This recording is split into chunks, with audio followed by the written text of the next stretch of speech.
I'm live. I'm live at 5. We live at 5. We live at 5, boy. Am I actually? Am I actually live? Can anybody see this? Cause we finna answer some questions. Oh, I am live. Alright, let me post this shit. Let me post this shit.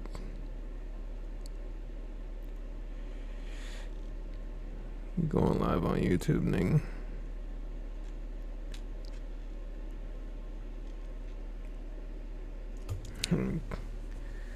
Clean my camera up.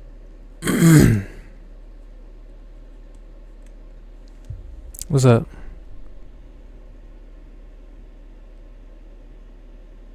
What it do, baby? That was a thumbnail shot.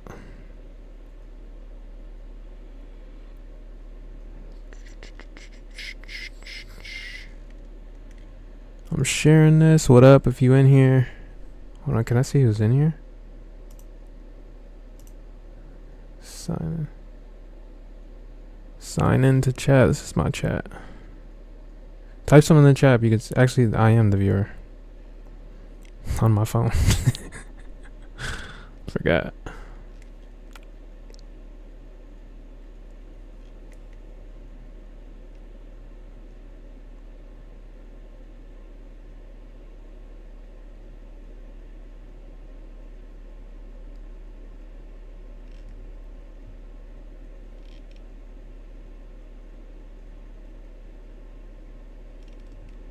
I'm about to do this like all the time.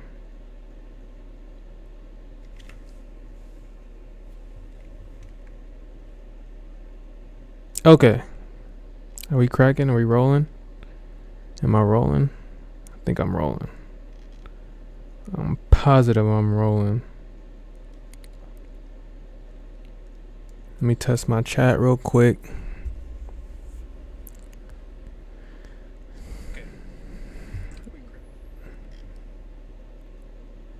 Test. Oh, I'm a dummy. Let's remove that. Okay. That did work. I bet. Bet. I don't even care if people jump in here while I'm doing this. It just feels better to do this live. So I don't feel like I'm just talking to wires. To be real. I'm about to just answer a gang of questions off Reddit real quick. I don't know how long I'm gonna do this for. Until I get bored. Let's set a timer. Actually, no timer. I'm watching basketball on the side. Till this Hawks game is over, maybe. But yeah. Let's answer some questions. I need to get my call-in show cracking somehow. Alright, this one says, how do I shoot straight? I mean, shooting straight is fairly simple, bro. Form shooting. My answer is gonna be so boring. Hopefully I'll say something profound in a second. I'm a right-handed shooter. Every time I go up to shoot, my hand is sometimes always facing left, and I'm wondering how I can fix that. Yeah, if you're not shooting straight, just the gist of it, one hand form shooting every single day. Believe it, do it, it will work. Guarantee it. That's like the fastest path to becoming a good shooter. And then you do two-hand shooting. This is actually what I have a free shooting course on my website under free resources. You gotta make an account. But that's pretty much what my my shooting video goes over. Like how to start from scratch and make your shot go straight. That's the goal, man. Shoot it straight. You know? Let's look at this. Form check. How's my form? I like these form check videos. Hold on, how do I scoot this over? I can't scoot this over, but I can zoom in. Hopefully y'all can see this. Okay. It says how's my form? His form is good, bro.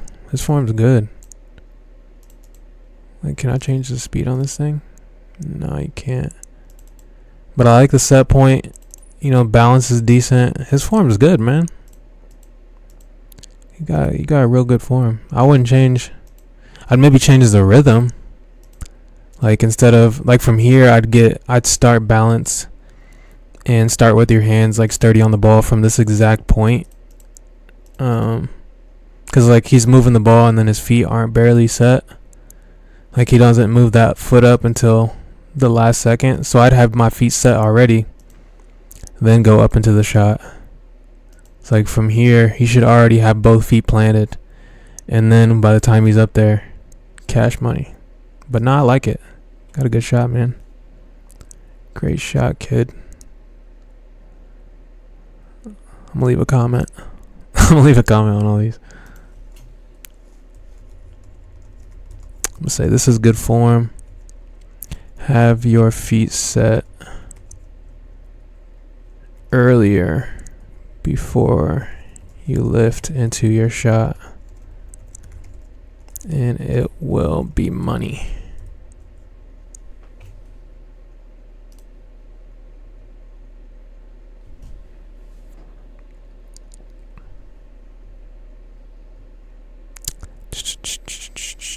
All right, let's go back. Let's see what else we got. People in here. Thoughts on people. Man, you know my answer to this. Why are you asking me this? You know my fucking answer to this. I'll say it. I'll say it for the sake of the video for the people that watch in the future. But like the block training and variability training, my opinion is variability training comes from playing basketball. Period. Like, yes, you should work some of it in your 1-on-0 training so you can kind of get some movements down and play against your imagination and all that kind of stuff. I'm a big believer in that, but 75-25, you know, block training. that's how I do it, man. I don't know. There's no other skill in the world. I say this all the time. There's no other skill in the world where you'll do 100 different things every day and think that you're going to get good. But somehow basketball, people think, okay, if I dribble for 5 minutes and I do this move for 5 minutes and I go to the block for 5 minutes and I shoot threes for 5 minutes and I do all this other shit randomly with no order or no blockage or no nothing, I'm going to get good. Like, no, there's a reason when you go to school, you learn your classes hour by hour. You don't go to school in one classroom and learn everything at once. In 1 minute, you're doing history and they're like, all right, open your math book. All right, open your science book. All right, open your fucking history book. Like, they're not doing that. You know what I'm saying? So it's just like, it's the simplest shit in the world if you're asking me. It's so logical. I would say read the book. Mastery's a good book. There's another book, I think, Deep Work by Cal Newport. I think that's a pretty good book. All these books talk about it. Doing the same thing over and over is proven. So variability training comes from playing basketball. That's the one thing that people are forgetting. So I'm not saying don't do it, but I'm saying if you're trying to figure out how to add more variables to your training, play real live action basketball. That's gonna be the quickest answer to all your shit. I swear to you, the kids that are not that good, they don't play enough basketball. I swear to you, it's really that. And the kids that do play all the time and that are not that good, they don't do block training. So you got to have both. It's not all one or all the other, but, you know, play a shit ton of basketball, do a shit ton of block training. I can almost guarantee progress. More progress. And if I had to bet, what's up? If I had to bet, like if we took the same person and one of them was trained with strictly block training and then played 5-on-5, and the other person was trained with variability training and then played 5-on-5, and they did that every single day for a year, I 100% guarantee you the block training person would whoop the other person's ass, because just the muscle memory would be so locked in that it's like they can't. And then they've played so much basketball that they have the experience and the instincts, and then the muscle memory is just firing, and then the other person, you know, they'd be okay. I believe that with my heart and soul, man. Let's critique another shot. I like these these form check videos. This one I'll load. I should keep doing these. I need to have a thing where you can submit your shot to me and I'll look at it. This video's not working. Let me refresh it. Here we go. See what my boys are looking like. And he always got these far away ass angles. His form's not bad. That's not bad form. Let me zoom in a little more. That's as far as it can go. Yeah, it's not that bad, if I'm being real. He's kind of stiff, I would say. Like he's leaning back. I don't see how he's gonna get power from that. Besides just like pure strength, obviously. In a game, I can guarantee you the power goes way down. Just because of the speed. And power comes from flow in the game. Like you can't really use power in real games. But his follow through is good. I like his follow through.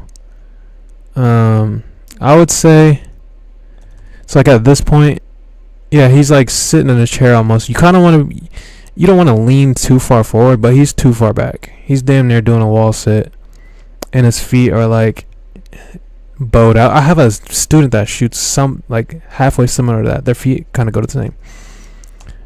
But I would say he has to fix how his feet are standing.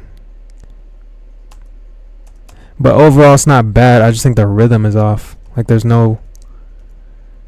if I played it in real time, there's no real rhythm to it. Like, it's like a hold, fire, those type of things. So, yeah, like, I always have the same answer to fix it. Some sort of form shooting. It just depends on, during the form shooting, what are you focused on? And I would say you gotta start steady and then lift into your shot. All one motion. That's the biggest key for a lot of shooters, is trying to get it down to all one motion. So that's what I would say. I'm gonna leave a comment, matter of fact. Let's see what some other people said. Just need some urgency if you're pressured. Shot's good as long as you can get it off over defender. Decent release point. You better be wide open. I'm gonna say practice your flow and try to shoot in all one motion, and also lean forward a bit.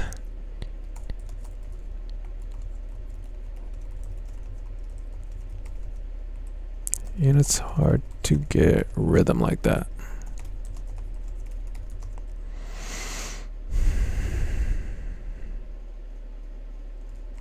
Practice still or doing one step into your shot, then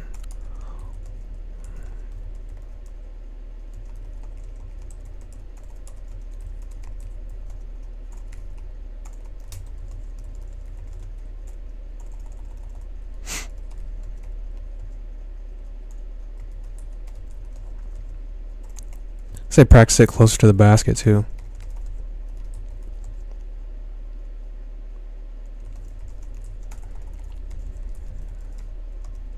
Get used to it, then work your way out. Good old basics. Start close, work your way out. She's usually how you should do it. That's my advice, bro. I should do sports betting. Nah. I don't condone sports betting, man.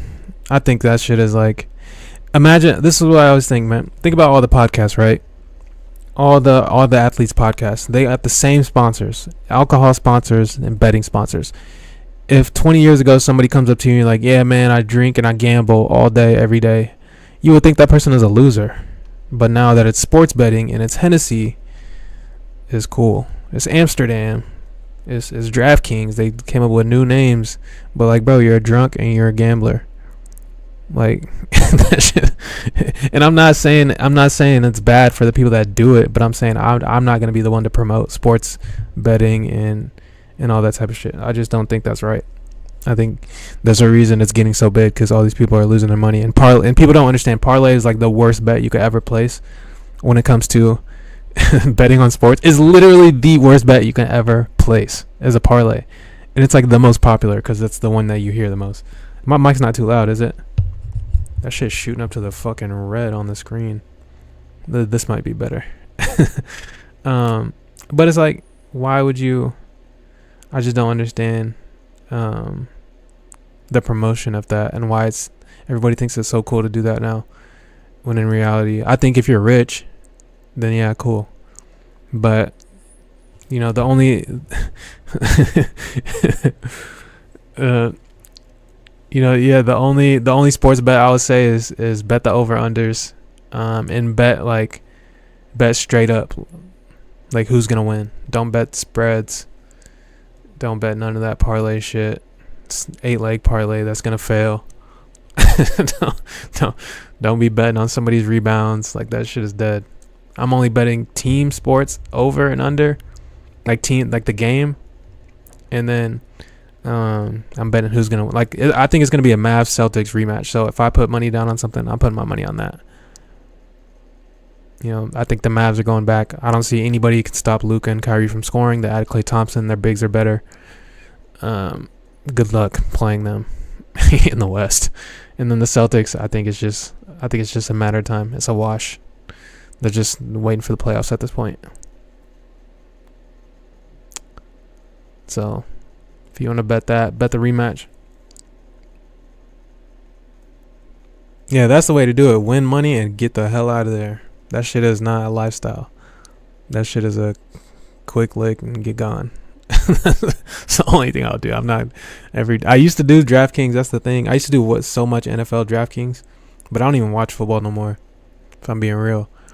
But I used to do NFL DraftKings like every week. Like, wake up early, set my lineups, 7 lineups. You know, I did some NBA. I used to do NBA too. I was shit at NBA. My lineups are shit every night. But I would do it because it's fun. But it's like, I just don't want to promote it. So if I did it and I'm like, yo, look at my lineups tonight. Like, I'd do it if there wasn't a betting aspect to it. If there's just a way where, like, I don't know, if it was like if you could bet on it without it being real money. If there's like an app like that where you could like get points, and that's what they should do on 2K. They should let you do DraftKings lineups and then you win VC or some shit. Like, for real, like, that'd be a way better option. I'd play it then, but I don't want to promote people putting their real money on that shit. And they're gonna be looking at my lineups like, you fucking told me Steph was gonna hit 6 threes tonight, you fucking piece of garbage. And I'm just like, bro, I'm guessing just as much as you. But I be knowing who's about to win because my eye test is on lock. I don't look at any. I have no idea.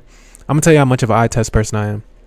I don't know what any of the analytics mean. I don't know what the simplest ones. I don't know what effective field goal percentage means. I don't know how to calculate that shit.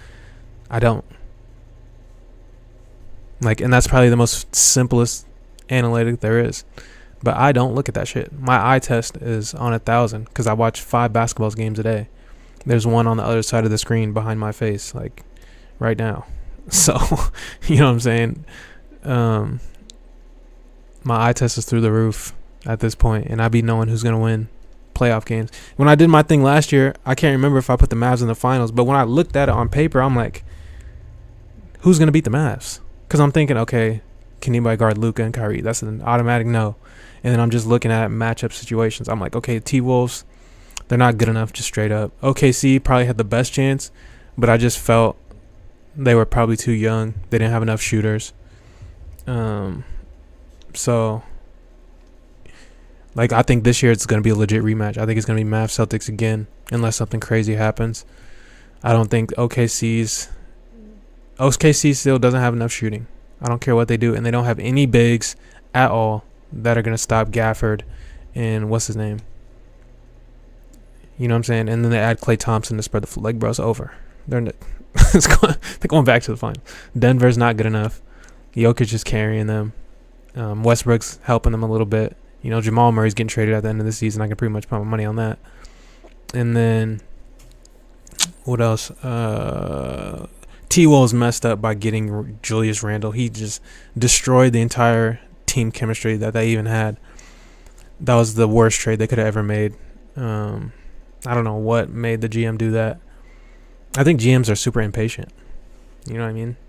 And then the Warriors, they don't have nobody. They need to trade Kuminga and Pods and get a second star. They need like they just need a second guy, man. LeBron, Brandon Ingram. They need something to make them interesting. Even though they get a second star, conference finals at best. You know, Lakers ain't doing shit. The role players aren't good enough. And LeBron's not carrying you 4 games. He's 40 years old. Like, let's get real. You know, so that'd be my logic. And then I look at matchups. You say you're trying to retire from your 9 to 5, bro. The easiest way to retire from your 9 to 5, you want me to be honest, bro? Start a practical business, like. But hire. This is the other thing. I know Kawhi came back tonight. I was watching. This is the thing. Business is about hiring. This is the number one thing that people don't understand about business. It's all about hiring unless you truly love what you do. Like, I could coach basketball all day, every day. I fucking love it. So me not hiring, I could care less because I'm gonna do it anyway. But if I had if I was practical, like a detail business, a cleaning business, some type of service, I'm hiring the first second I can. I don't care if I break even, because now I don't have to focus on working. I can focus on getting more clients. You know what I'm saying? Like, and I'm actually starting a consulting business, which I'm doing a lot of the work physically myself, which is not that bad because I do like tech stuff anyway, like building websites. That's nothing for me. So, I got a client doing that. And so I'm going to start taking on more clients, just doing random stuff like that. But I'm only working for practical businesses. And so, yeah, I think hiring's the biggest hack in business. So then you don't got to do shit. You just tell other people. Like, especially if you own like a landscaping company. I'm not going to be out there moving landscaping, nothing. Like, I'm hiring, bro. You know, you make 10K and then you hire out for 5K and then you keep the rest and build your business and find more clients to keep paying you 10K, keep hiring the 5K out. That's real business. So if you want to retire from your 9 to 5, do some practical, real life shit like car detailing or something, and then learn Facebook ads and you'll be good, bro. And then hire like teenagers that just need money. And sit back and let it. Actually, it's easy, but it's hard. It's hard if you're not good. That's everything. Everything's hard if you're not good. I only do shit I'm good at. Like, all the shit I do, I built my own website from scratch, literal scratch. Like the login, like all that shit from straight scratch. That's easy for me, but for the average person, they still be working on it. It took me maybe 2 weeks to get done. And I did it for both. I did both for my Carbon Basketball and for GrandmasterHoops.com. I did both of those in a matter of a month. All with login system, all with back-end system. That's easy for me. But, you know. All right. Coaching questions. That's what I need to do. I need to start answering more coaching questions. How do I construct off-season schedule? Work on your weaknesses, man. Work on your weaknesses. I cannot say this enough. Say it with me. Work on your weaknesses. I have to argue with students about this shit. And I argue with people every day. Why ain't I good? Why can't I perform? Why can't I do this? Why can't I do that? Did you work on your weaknesses like I told you? Well, no, I do. I've been doing the thing that I'm good at for 2 months. It's not magic. If you're bad at dribbling, dribble until your arm's about to fall off. And I'm not kidding when I say this. Like, it sounds so like obvious, but you'd be surprised at the amount of people that actually don't work on their weaknesses, like in a serious manner of something you're genuinely bad at. Go to the gym every single day and work on it. Stop talking. Stop worrying about shit. Stop trying to think your way into being good at basketball. Stop reading about it. Go literally do the thing you're bad at. Every day for 9 months. And then look up and you'll see what happened.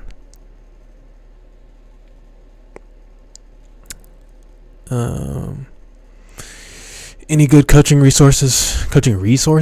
Nah, I don't know about resources. They were unable to find a coach from our son's rec league. He's going to take it over. This is how people be getting into coaching jobs. If y'all ever wondered, they can't find a coach and then some dad jumps in. This is why most basketball is shit. There's too many fucking teams. There's not enough good coaches on the youth level because they all move up into a college as some random assistant somewhere because they want to make money. I get it. You know? Like somebody asked me a long time ago, like, if you're so good at coaching basketball, why don't you coach the NBA players? It's like, bro, they don't need me. They're making millions of dollars. Me helping them has no impact. Like, yes, it might help them win another championship and improve their ranks and all-time player discussions in the barbershop. But who gives a fuck? I could help some kid get a scholarship if I train them from their freshman year to senior year. And they would have been ass otherwise. That's way more impactful. You know? Like, the youth needs people like me. Does anyone have any recommendations? This is what I need to build, bro, because I see this all the time. Someone said sit in on it. Yes, the best way to learn is to be like an apprentice, like a mentorship, like be there while the other person is doing the thing. This is by far. But yeah, bro, yeah. I need to make... Okay, let me write this. I need to make simple...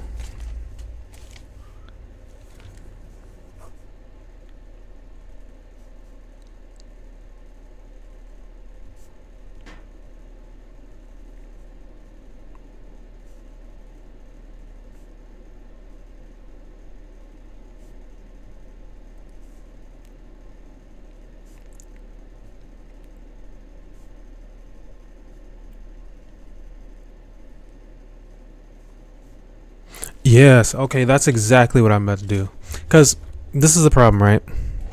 I'm going to tell you the problem. I can't help every single player. I wish I could. I can't. I'm not even consistent enough to do that with content. And even if I am, it's going to take years to build my shit up so big that everybody knows me. And then most people aren't going to do what I'm saying in the first place because they got 4 other coaches and a parent that don't know shit telling them to do something that's not what I'm saying, telling them to do, right? And then it's not that I'm the end all be all of like basketball greatness or some bullshit, but I think I know what I'm talking about when it comes to this shit. You know, just based on what I've done.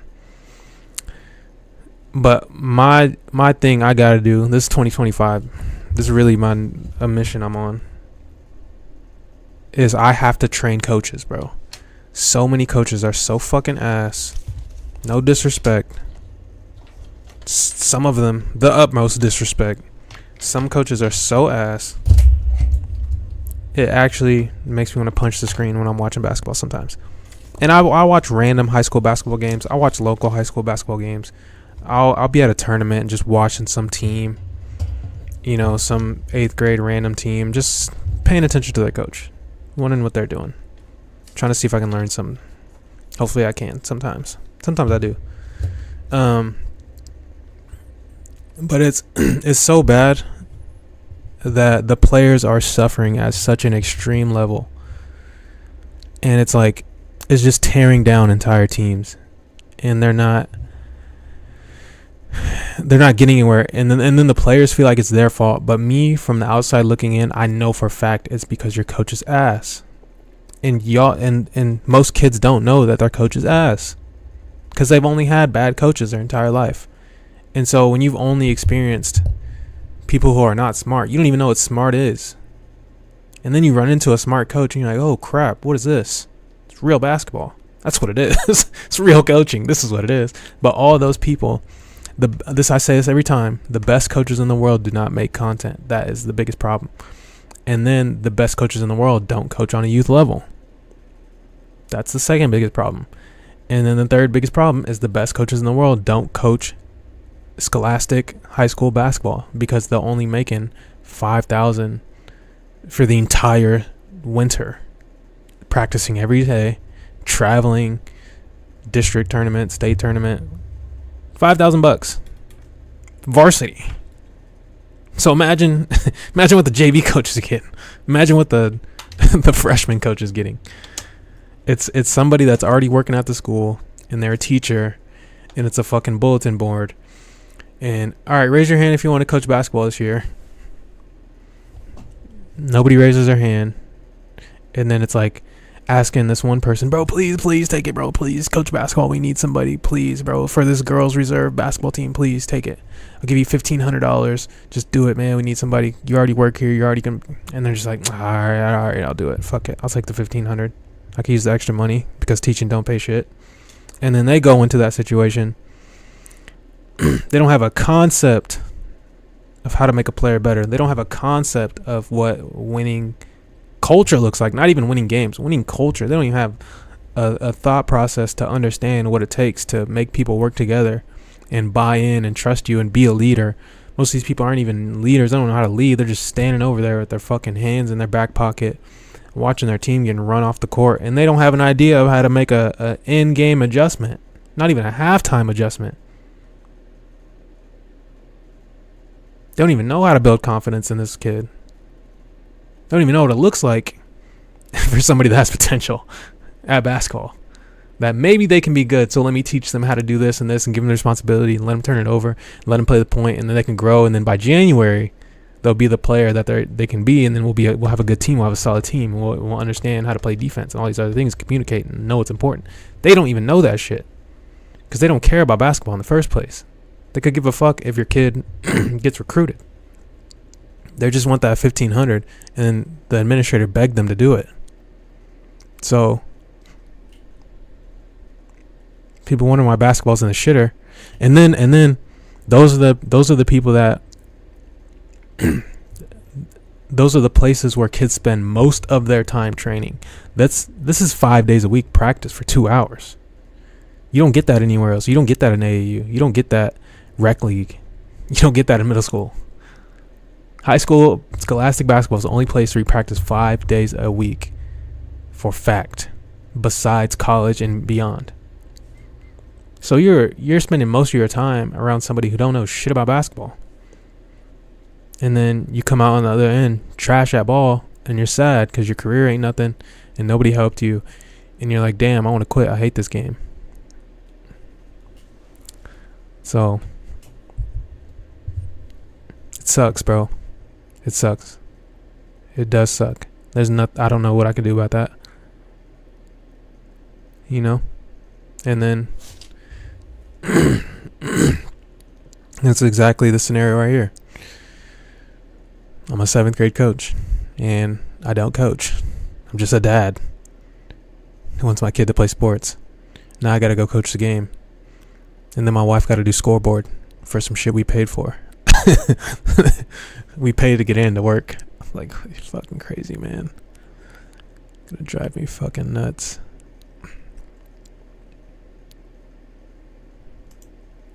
It's gonna drive me nuts, bro. Said if I was in my prime and I have to play for a team right now,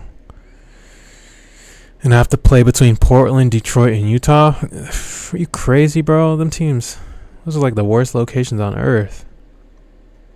I'd probably go to Detroit to play with Cade, to be real.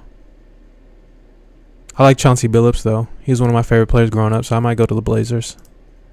I could rock with Chauncey. Let's look at this. How's my form? I can't see that from there, bro. You filming your form shot from the nosebleeds? I can't review that.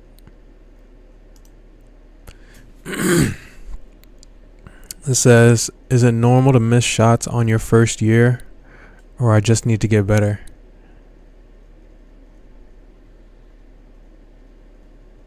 This is my first year playing basketball as a freshman on JV, and I'm a decent 3-point shooter, 20%. So I partially played like 4 threes, and I missed all 4. I mean, you took 4 threes. How do you even know if you're good if you only took 4? That's like saying I've swung a golf club 4 times and I missed the ball 4 times. Am I good at golf? No. Take 8,000 reps and then analyze it. Like, it's hard to...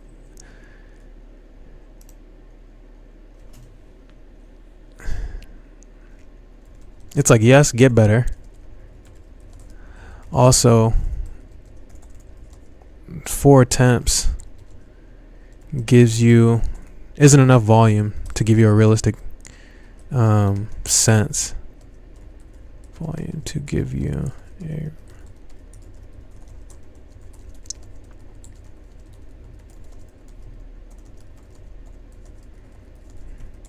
play open gym and shoot 100 in-game shots. Then you'll know. But yes, you need to practice regardless. Form shooting. Always got to throw that in there. Form shooting, bro. Always throw that in there.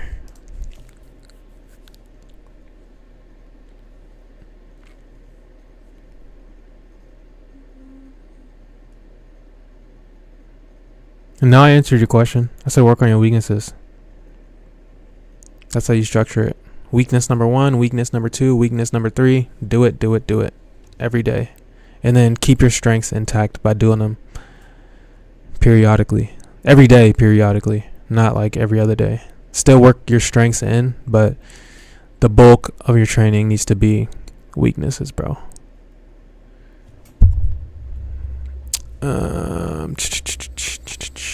Form help.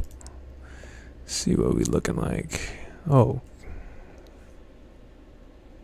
Let's mute this. Alright, so form help.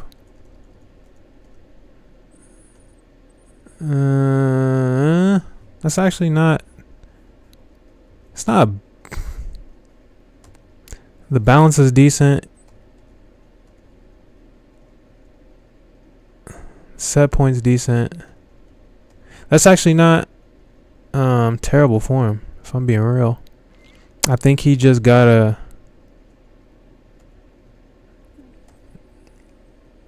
I mean, I could tell by that tween right there that he's not that good at basketball, but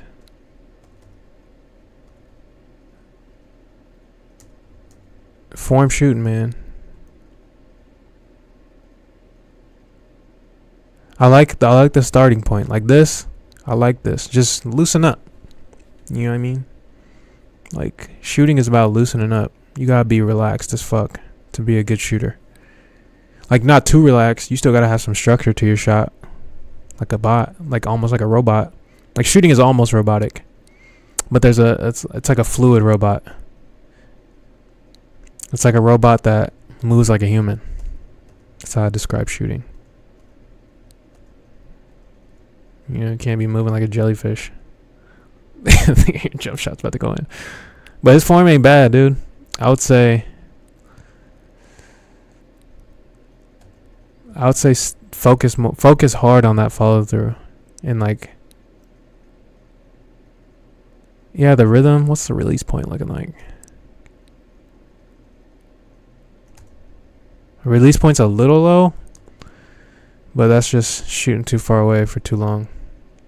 You know, I would say it's my tip. Let's leave him a tip. Your form is solid, and you have decent rhythm. I always gotta give somebody a comp of like who to copy. You have decent rhythm. Try to focus on keeping your follow through straight. And shoot in one smooth motion.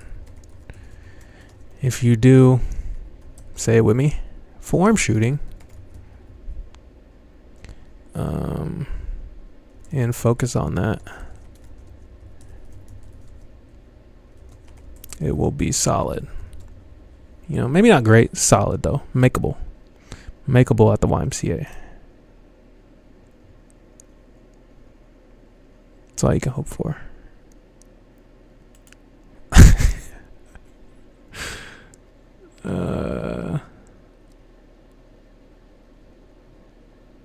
So you met Donovan Mitchell. Yeah, Donovan Mitchell's not that. These dudes aren't that tall, but that's why they're so fucking good. You think PG should mirror Trae Young's game? Depends. There's a lot of decent point guards you can play. Like Chris Paul's totally different, but he's effective.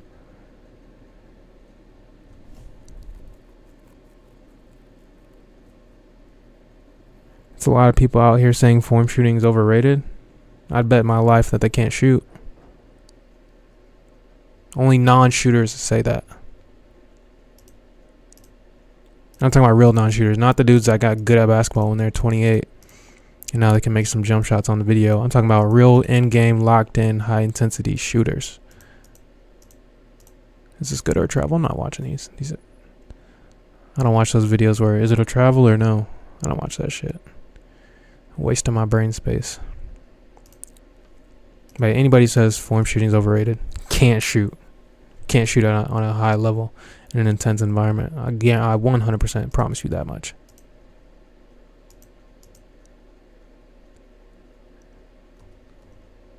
This form's good.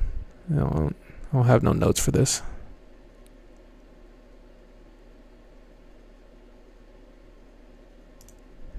There's 52 comments on his form. They all better say don't change it. Form is fine. I'd say you should be in a shooting stance. Nope, shut up. Actually, let me see if he's right. I'll just be the asshole. I'd say you should be in a shooter stance before the ball is passed. Yeah, I mean, let's see what he's looking like. How's his rhythm?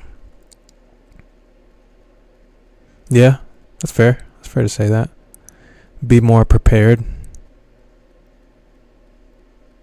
Yeah, it's fair. Be more prepared. I like that. What else they say? Hold the ball a little bit more on there. No, I wouldn't say that.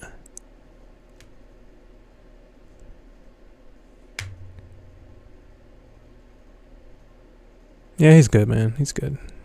I ain't gonna mess with it. Got a solid jumper.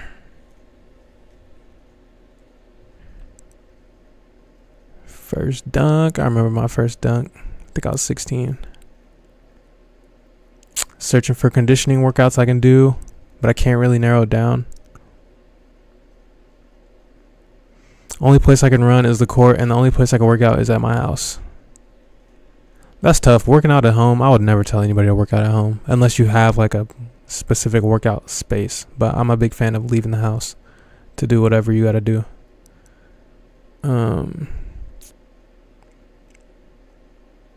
Only place you can run is the court. Yeah, if you can condition on the court. Ooh, isometrics.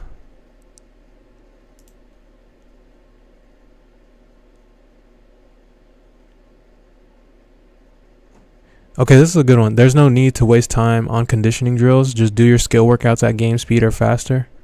Sprint and get the rebounds, no walking. That's actually true. You could get in shape only doing basketball workouts without having a condition. Like you genuinely could. But the problem with that, this is the only problem with that, is you can't, it'll mess up your technique, because when you're dead tired, you get sloppy. So that's the only thing I have against doing your technical work dead tired. Maybe I do it for a little bit, but I wouldn't do it long term. I wouldn't do it longer than when you're not tired, you know.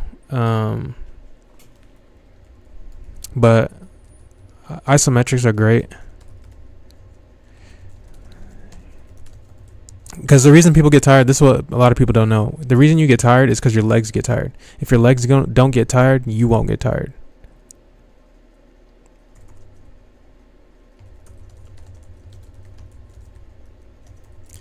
If your legs don't get tired, you won't get tired. I'm telling you, it's the truth.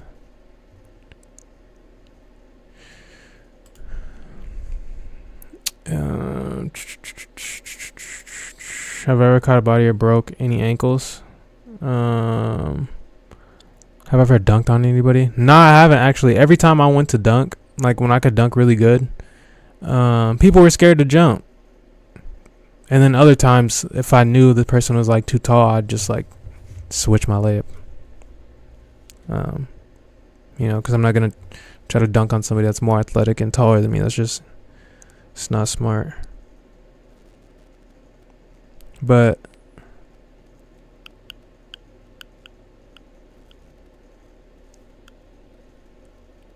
shit. But yeah, broken ankles though, yeah, all the time. All the time. I don't remember that much though. I don't really think that much about like, oh, I did this awesome thing this one time. I don't know, bro. I don't think like that. Like, it always drives me crazy when I'm watching basketball and kids hit one shot and they start celebrating. It's like, bro, have you made a jump shot ever in your life? Like, there's no great players that celebrate all the time. And there's so many high school kids make one jump shot in the first quarter and they're doing the fucking celebration all day. It's like, bro, once, cool. In a good moment, cool. But like every shot, it's like the people used to say, act like you've been somewhere. That's the thing. And that's not hate. It's just the mindset. It's the mindset of like, why are you celebrating when you hit one fucking jump shot? Get back on defense. You know what I'm saying? That's really what it is. Because I think of the things outside of basketball that I used to celebrate and be happy about. And it was because I had never done it before, or I'm not used to doing it. And so like, that's my mindset of like, okay, I'm happy because I did this or that. And I'm like telling everybody like, oh yeah, but that's because I'm not used to doing it. You know what I'm saying? But you don't see KD doing nothing when he hits his third three of the night. Like, that's what he does. Yeah, for real. Gotta stay locked in, man. But I did get crossed one time bad by my cousin my freshman year. We were both on the same team. This fool hit me with a crazy left to right. Hit me with the Iverson. He was like, we used to go against each other at practice every day. And so I'm guarding him one time. And I'm like pestering him and all types of shit. And he just backs it out. And he's like, all right, don't come out here. So, of course, my ass walks out there like trying to guard near half court.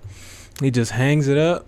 Just left, right, and I went stumbling. I didn't fall down, but I was like stumbling. I just caught myself, but I was out of the picture. I was long gone. That's probably the only time I've been crossed like bad. I don't remember any other ones.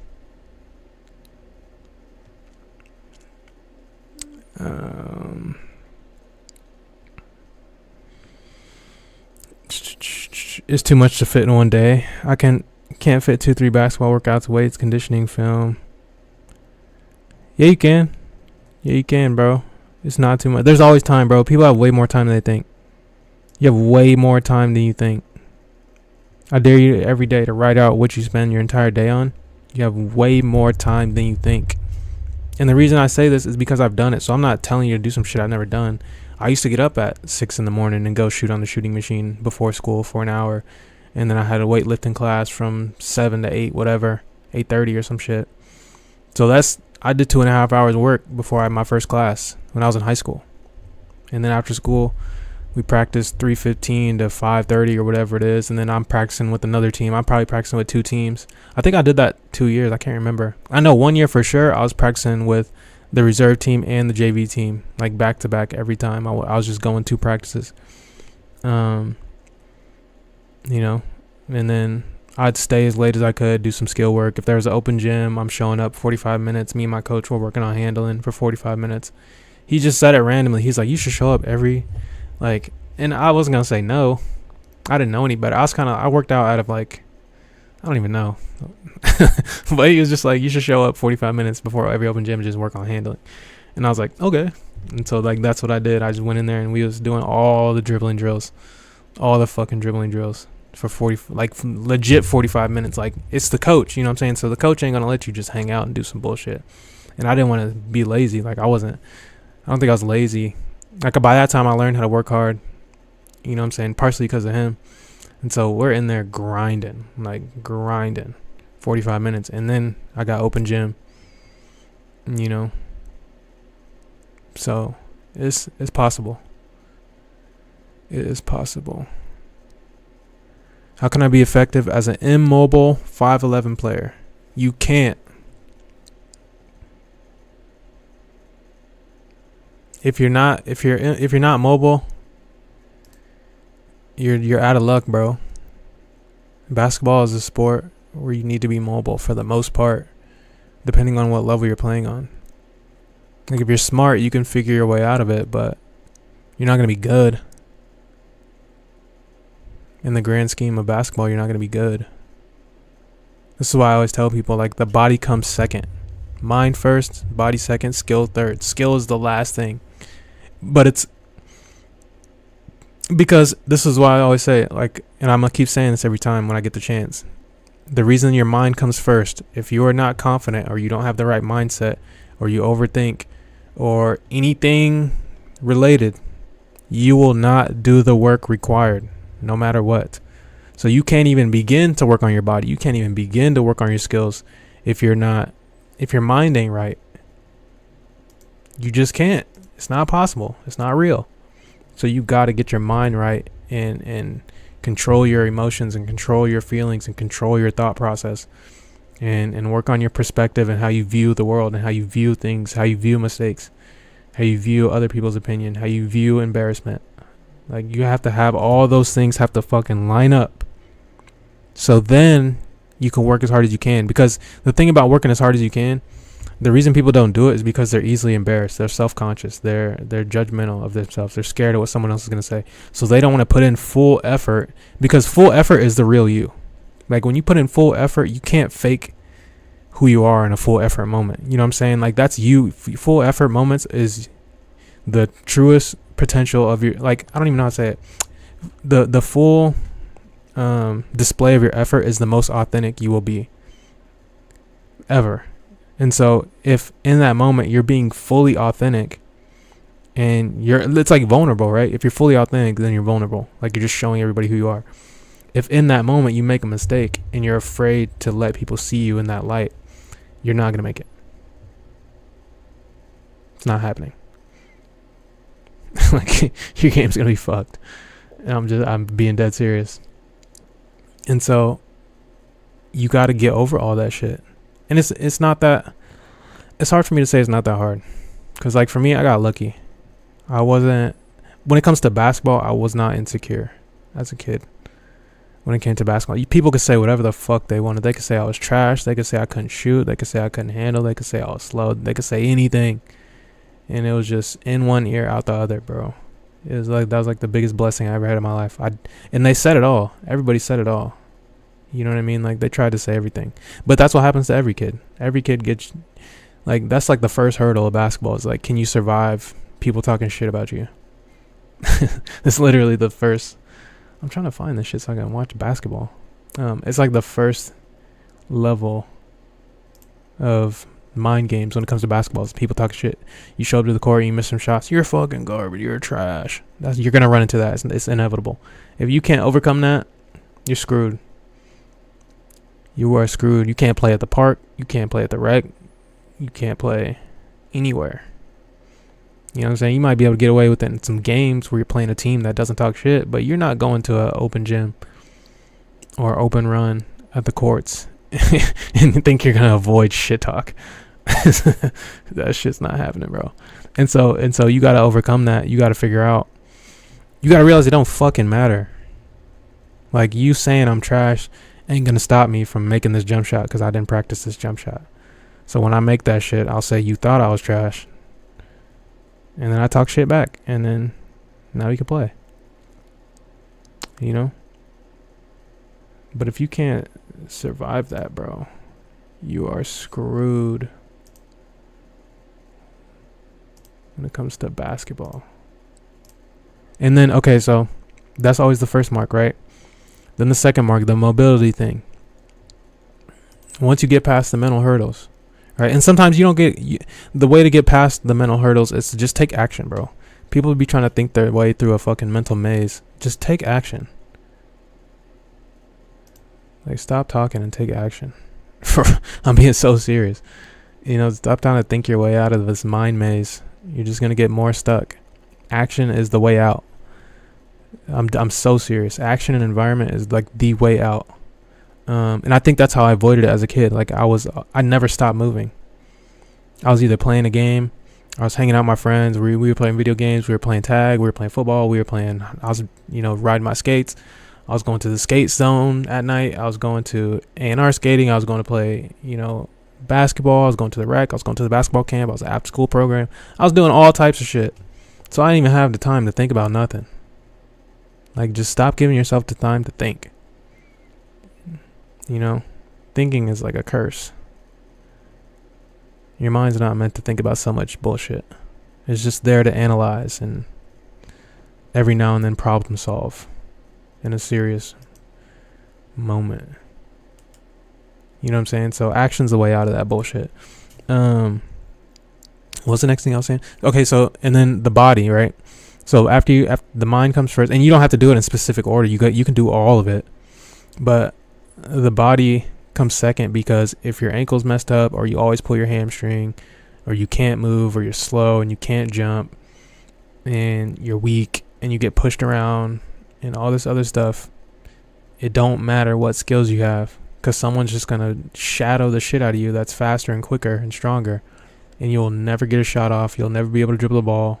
It don't matter, genuinely. And even the mind comes first, because you can outsmart people. You can outsmart somebody that's faster, stronger, whatever, for a little bit. So it gives you like some leeway. It gives you a chance of survival. But, after that, I'm trying to find this Wemby game from the other day. After that, yeah, if your body's like not right, don't expect to play at a high level for a long time. If it's not in shape, if it's not durable, it's over. It's dead and gone, bro. That's just what it is. And then skills come after that, because then it don't matter if you're smart and you have a great mindset and you run fast and you jump high, but if you can't dribble the damn ball and you can't put the ball in the basket, all that shit meaningless.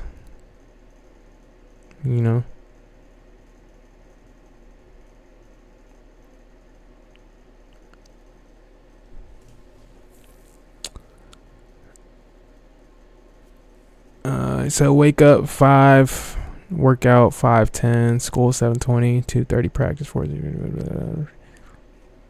Yeah, you could do that. I mean, because there ain't nothing to do after 9 p.m. anyway. So if I was a kid and I could go back in time, I'd probably go to bed early every single night. I'd be asleep by 10 every single night if I could go back in time and be a kid again. Because there ain't shit to do after that. The gyms, all the YMCAs and all the gyms and all that shit closes at 10. So, or 9 or whatever the time is. I'll go home, take a shower, go to bed. That's so serious. And then I'd be like fresh when I have to wake up at 5:30, not dead tired.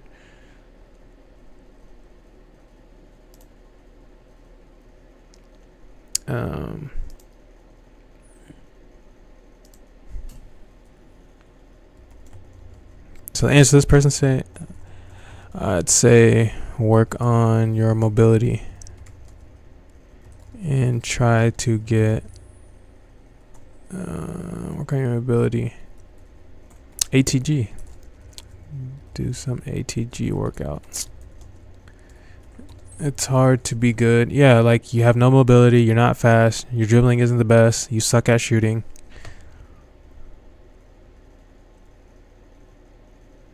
Yeah, like you're good luck. It's hard to be good if your body ain't right.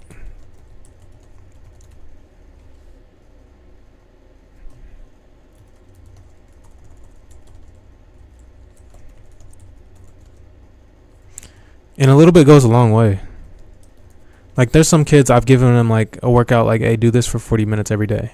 and their shooting just like skyrocketed because they had never been consistent with a workout. And I would tell them like every day, and then their parents would come to me and be like, she has to do this every day? And I'm like, yes, every day. So I told her to her face, every day, not every other, not nothing.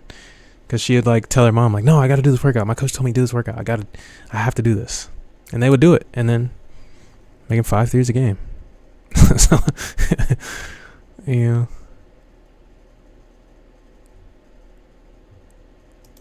But that was a kid where like, that kid had a solid mindset, you know what I mean?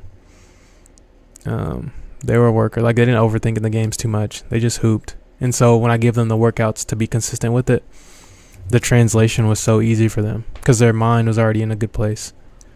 You know, it's so easy to teach someone when their mind's already in a good place. It's so hard to teach someone when their mind's not there. And it's I've been there, so I'm not like foreign to having mindset issues. Like, I've had my spots in my career, mindset issues. They didn't last super long, and all it came from, this is what I'll tell you, you know, it's crazy. The times that I did have mindset issues, it strictly came down to I was not working out enough. I'm so serious, because there was one year, there's one year when I was in college, and I just like wasn't good for like a short period of time. I just was no good. Couldn't barely dribble versus pressure. Like, I couldn't make any of my shots. I just felt so uncomfortable on the court. And I realized it's because in the summer I didn't do my usual workouts. Like, I was so focused on my body because my knee had been messed up. I was like, I'm just body. Like, I don't want this knee pain no more, which it did go away. But I didn't get to spend enough time on my actual skills for various reasons. Like, I know the reason. But like, when I got to school that year, I was like, dude, I don't feel ready at all. Like, at all. Like, this is you can just feel when your handle's off and you're not prepared, and like you haven't been working out. You just feel it. And so I walked in that season like I'm losing the ball, dribbling up first press, like, and the thing is, when you get faster, you outrun the ball sometimes. If you're not used to it. So I had got faster over the summer. So I'm like, I'll take off in a sprint, and the ball's just behind me. Because I hadn't worked on my skill while I was also like building up my speed and all these things. And so I was just like losing the ball. Like, I couldn't make the shots that I used to make. Like, I was missing open threes. And I was just like, it just didn't feel right. So then I just like locked in. And I just felt like straight shit for maybe 2 months, maybe a month or so. Like, it was bad. It was bad mentally. But it all came back to I just wasn't doing the work that was required. So I just, went back to the well and just grinded until my confidence was like, whoosh, I'm back, and then like even after I left college, like I had to fix my shot. I had to retrain my shot. And so again, there's even right now, my shot is not what it used to be. And it's so disappointing because when you put in like 15,000 hours into your skill set, and now I can't really shoot how I used to shoot because I had to retrain my shot at a certain point. It's like, it's frustrating.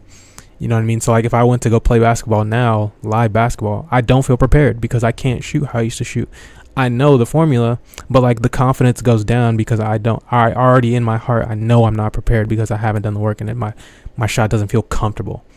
And so if I wanted my supreme confidence, like how I used to have it, where I could walk on any floor and feel like I can compete, I'd have to go and work on my jump shot so much that it would be second nature. That's where the confidence comes from. It's like everything is second nature. You don't have to guess, or you don't have to think. And so I posted that video of Steph Curry on my story. He's like, when someone asked him, what do you think about when you shoot? And he says nothing. That's what it's from. Everything is second nature. It's like, if I ask you, what do you think about when you're walking or you're jogging? You're like, what do you mean? I'm just jogging. What are you talking about? It's like, yeah, when your heel hits, is your heel hitting the ground? Like, how do you, the power in your leg when you, like, no, you're not thinking about that shit because you've been doing it every day for years. That's what you can do with a jump shot. That's what you could do with a handle. That's what you could do with anything. But it has to be the consistency. You have to practice your game as much as you walk. That's every day, all day. Unless you're one of those fat, obese people on A&E sitting on your couch, 600-pound life. They can't fucking walk. But you know what I'm saying?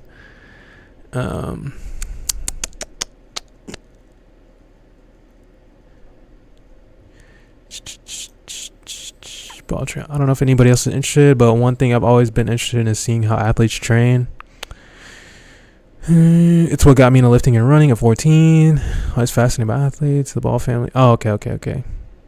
The Floyds were they had to do calcium. They never really explained in detail. I was always curious to how that would work. Did they not let their muscles rest? This is a good one, actually. So this is what people always wonder when I'm like, work out every day, all day. They're like, but your body, you're going to break down. You're going to do this. You're going to do that. The truth is, bro, you got to listen to your body. So, yes, I worked out for 6 hours a day when I was younger and I was in college. But I listened to my body when it was like, your shoulder's about to fucking fall off. Stop shooting the ball. But then I was also super conditioned that there were sessions where I put up 1,000 makes. Like on the shooting machine, there's only 3 digits. And if you go to 1,000, you have to make 10 for the digit to move. I know that because I've made 1,000 shots on a shooting machine before. And during that time, I still felt like I had just got started. Like I was so in flow. It didn't even feel like 1,000 shots. Like I was still, the only reason I stopped because the girls team was about to practice. So they were walking in, about to get ready for practice. And I'm on the other end, like getting it 1,000 shots in. I'm making shots and the number ain't moving. So you know what I'm saying? Like I know what that does. I know what that feels like. And so in that sense, I didn't really have to stop. But in other senses, it's like I feel the intense fatigue in my legs of like, okay, I can't run no more. Like if I run again, I'll probably get hurt and fall down or some shit and hurt my body. So I listen to that and, I'll stop. And I really think that's what it is you got to learn when to stop and condition yourself to be able to sustain longer workouts. So I didn't start off 6 hours a day working out, like being able to make 1,000 shots in a session without getting tired. Like I didn't start off like that. I start off, okay. I remember the first time I did it. I want to say everything started when I was like 16. And when I was 16 is because YouTube came out and it was big and they started publishing NBA videos. If you go way back to the beginning of the NBA's YouTube channel, all the videos that they put up, you will see 18 years ago, 17 years ago, 16 years ago. Like I was watching those. And so when YouTube got big, my mom got me a laptop for Christmas. I'm like, Kobe Bryant, Steve Nash, NBA basketball. I'm just typing in anything. So everything that's ever made like 15 years ago and before, I watched it. And so I'm like watching all those videos and I'm watching the signature move videos and I'm watching all these things. And I'm like, ooh, I need to do this. I need to do that. I need to do this. I need to do that. And then I want to say Kobe said probably something about counting jump shots. Right. And so in my mind, I was like, I think that's where I learned it. I told my mom, I was like, drop me off at the Y. And just like every day. So she started dropping me off at the Y. And I remember specifically, I'm going to make 400 shots every day. Like that's where it started for me of like, no matter what, I'm getting in this gym and I'm making 400. I'm going to do 20 in this spot, 20 in that spot, 20 in this spot. And I was just, that's how I was rolling. Right. And ever since then, I've been a shot counter of like, I know what I'm going to make. And people used to argue this shit with me. I'm like, why are you counting shots? Like I count makes. And it was always someone less skilled than me trying to argue me some shit. And I'm like, okay, you can count shots if you want to. You're lazy, I can tell. And I'm kind of extreme. So like everybody seems lazy to me. If I'm being honest. On the basketball world. But ever since then I was like just counting shots. And starting off with 400 makes is like my beginning. Even though I was probably working out like 4 or 5 hours a day or whatever. But then after that, I was like, okay, 500. Okay, 600. Okay, 650. Okay, 700. And then it just got crazy. And then it was like, okay, 25 makes every spot, every shot, every range. That's where the shooting chart comes from. I made that up. Like the shooting map, I made that up when I was a kid. And so, like, that's where that came from of like, okay, one dribble pull up going right, 20 every spot, gotta make it. So like in my mind, I'm like, boom, boom, make, boom, make, boom, make. I'm just doing that over and over and over and over and over and over. And I change the shot. Okay, right shoulder fade away every spot. So literally, right shoulder fade away, 20th spot. Everything's the same, and it's like this OCD thing. But I say all that to say of like, you can't just start off, okay, I've been working out every other day, let me just jump this shit up to 6 because I heard somebody say that. You got to work your way up and be able to sustain that. And so your body figures out how to do it. It's like a marathon, right? Like the average runner can't just go and run a marathon. You have to train for a marathon. You know what I'm saying? If you run a marathon with no training, you're fucked. That's the same thing with basketball. Basketball training, if you train it for hours at a time, is a basketball marathon. So you got to train for the basketball marathon. You know, it's really, that's what it is. The first video, Steve Nash kicks in basket. Yeah, that's probably true. I'm about to go look. That's probably true. And I watched, like, Steve Nash had a 45-minute workout video that I used to watch. And I remember I went to a basketball camp and they showed the camp, and I told the instructor, I was like, yeah, I watched this. I did that workout. You know? But I used to watch all of those, bro. Like the Sam Cassell, like there's probably a Sam Cassell video of him showing the bump fade. I tried all that bullshit. The bump fade didn't work for me. The step back. That's why I never trained step backs, because of that video. I tried it and my shit got swatted and I never did it again. Yeah. That's crazy. Yeah, 17 years ago. Told you. This is when it started. So 17 years ago, I was 15. Right on par. And so I think the first video I ever saw was... And YouTube was a weird place back then, bro. It was like ripped off commercials. It was wildness. I'm trying to look at the Shaq and LeBron dance off. That's crazy. That video is that old. I watched that live. That's crazy. Let me see what I can find. Yeah, the Dikembe Mutombo. This I remembered. I remember NBA players being too tall for the hotels. I learned that because of the Dikembe video. That's crazy. Look how grainy they are too. This shit was high def when I was a kid. Yeah, look, Gilbert Arenas hit 54 on the Suns. This is why he was one of my favorite players. Hold on, I'll let y'all see it. Let me get my... hold on. I'm gonna let y'all see what I'm seeing. Let's pull this over here. Yeah, bro, look at this shit. That's crazy. I used to watch look a lot of Gilbert Arenas clips. At the game winner versus Utah. That's crazy. The first video being a Steve Nash kicks it in the basket is crazy, because I definitely watched this. Damn, bro. Takes me back to being... I was there for the inception of NBA YouTube, bro. Allen Iverson crossovers on there. I'm trying to think. I want to see the real first video that I shot, because I don't think I was... If it was 17 years ago, depending on when the actual date of the first video. Let me see the date, because it's probably about to turn 18.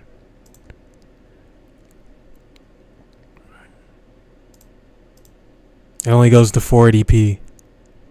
This is what it is. This is how I was watching basketball. I was watching basketball on 480p.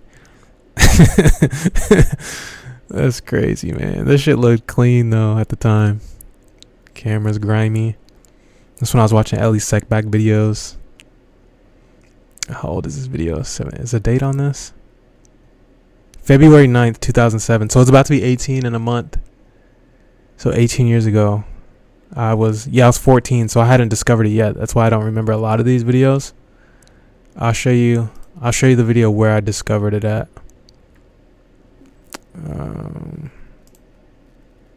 Look at the difference, bro. These are the new ones. This is what the new NBA YouTube looks like. The old one. It's a crazy difference, dude. It's a crazy difference. I'll show you the first one that I ever saw. I want to say it might have been the Dikembe. No, it couldn't be. I probably discovered that later. But these are they're basically posting clips. These are just Instagram clips, pretty much. So all these Kobe clips got mashed together for Kobe. Y'all should go watch Kobe Mix 1. I used to watch Kobe Mix 1, Kobe Mix 2, and then Greatness Personified every day. It's crazy. Yeah, top 10. NBA TV's top 10. Let's see. T-Mac. Dang, this was their first. Okay, let's look at their first top 10 video. April 24th was their first top 10 video. Let's see what the top 10 was.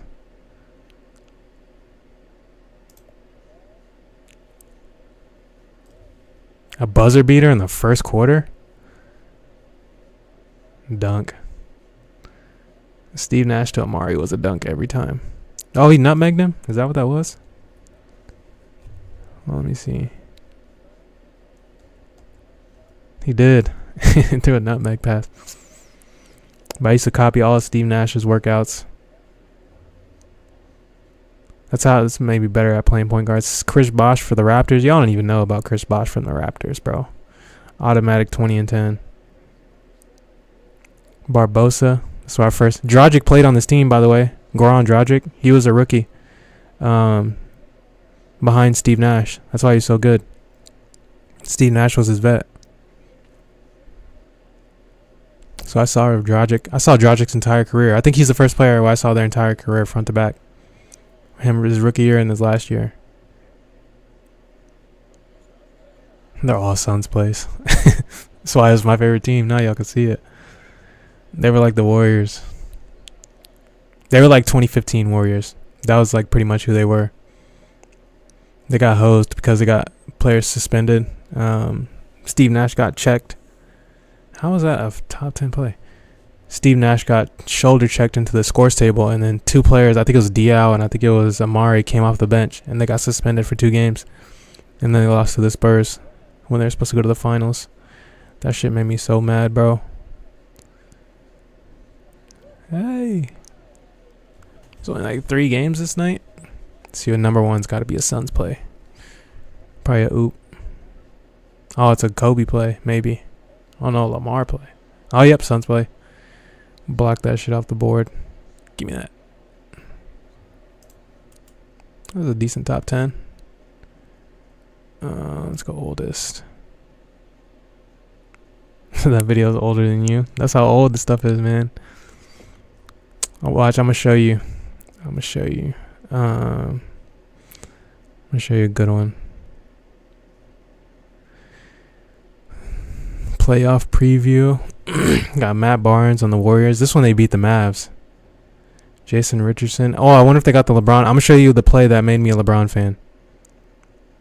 It might take me a minute to find it. But Jason Richardson went for the 360 block or 360 dunk, and LeBron blocked that shit off the backboard when he played for the Suns. And then ever since then, I was a Bron fan. Yeah, seen this live.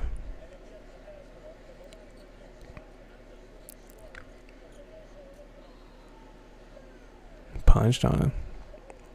These are the playoff games I was watching as a kid. It's nuts.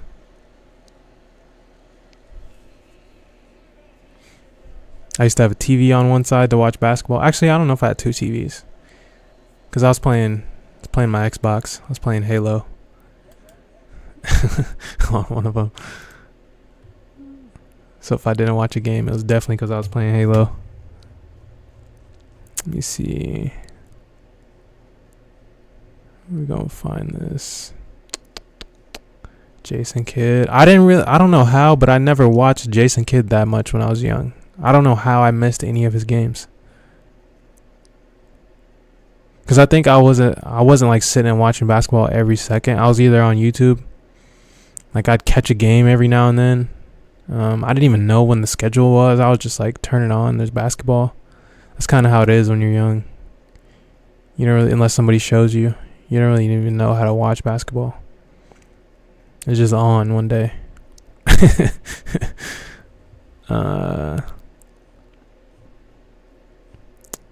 Yeah, these are basically like TikTok clips, bro.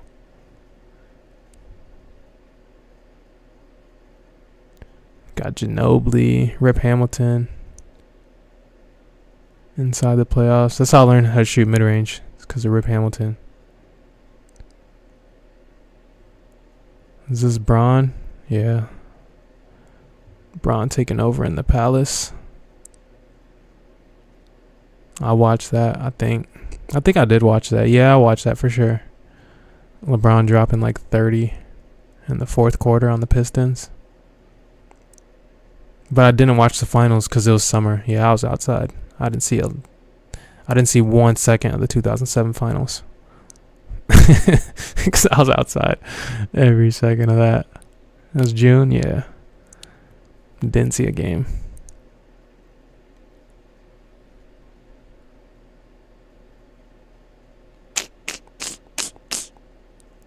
Yeah, All Access.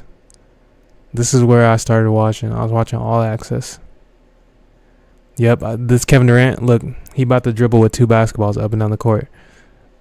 I remember this video so vividly. This KD workout. This is the first workout video I think I saw. One of them. He's moving all methodical.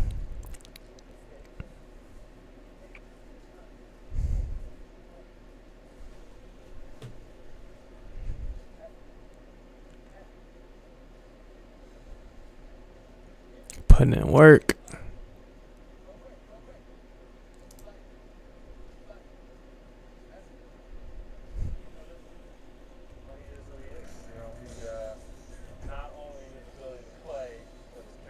This was his rookie year. I used to have a KD Sonics jersey. I probably have that picture somewhere. I mean, wearing it. So I had a big ass afro. I just took my braids out. My afro was like this big, and I had a 3XL KD Sonics jersey on.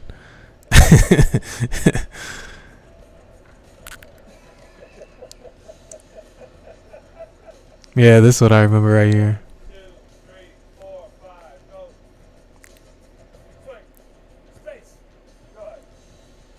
Hey.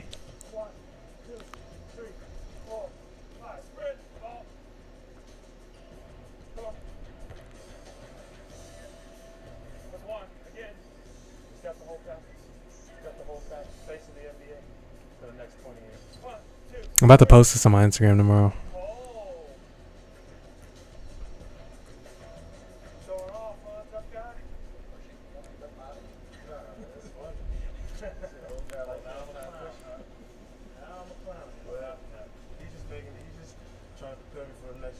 Yeah, this is his pre-draft workout stuff.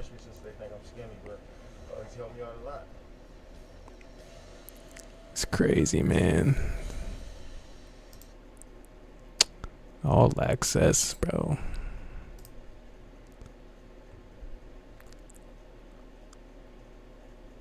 Corey Brewer. Greg Oden, he was supposed to be the one.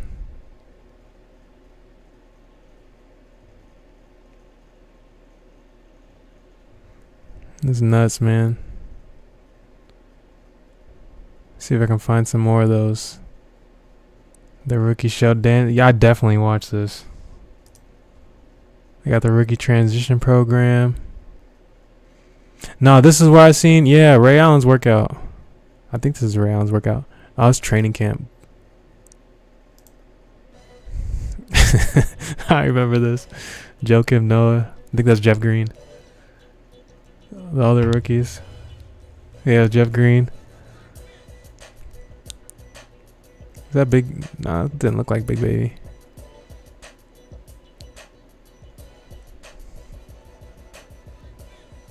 Mike Conley. I forgot he was in that draft. I used to I got this dance from him. I used to do this all the time when I was a kid. This dance right here, that shit was funny.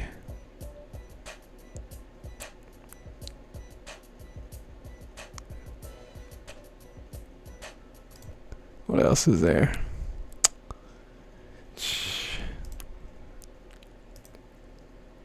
All Access. Oh, this training camp in Rome. I think Nate is this the Shaq one? I don't know if Shaq's on this team, but I think in one of these, Nate Robinson dunks on Shaq with his shoes. This might be the video. And he's like running the suicide with Shaq's shoes on.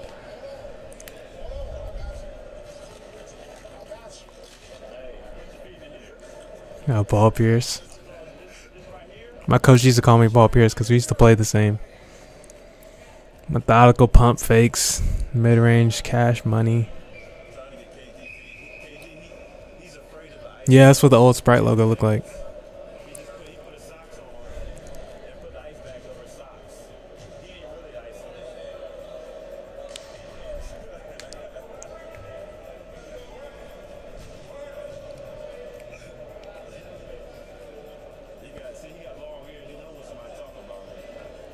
Can y'all hear this?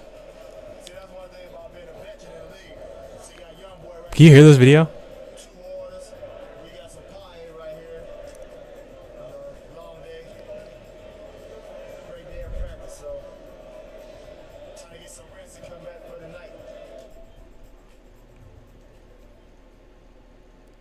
Damn, bro. Oh, bet. Okay, bet. That's good. Celtics, Ray Allen in the interview. Doc Rivers at practice. It's a hell of a time, man. Hell of a time. I think the USA stuff is on here. It is. I don't know. The USA stuff might be on here. Yeah, because it's about to be the 08 season this next year. Yeah, the old USA Redeem team. The Redeem team. The Never Flat. Everybody had a Never Flat. I don't know if y'all know what a Never Flat is. It used to have this like little pin. You could pull it out of the basketball, turn it, and pump the basketball up on its own. No air pump. It did work. By the way, if anybody wanted to know.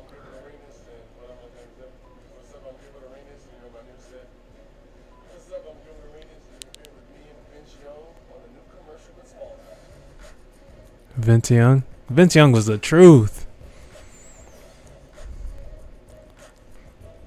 I want to see if they show the basketball. Yeah, they had a Never Flat basketball and a Never Flat football.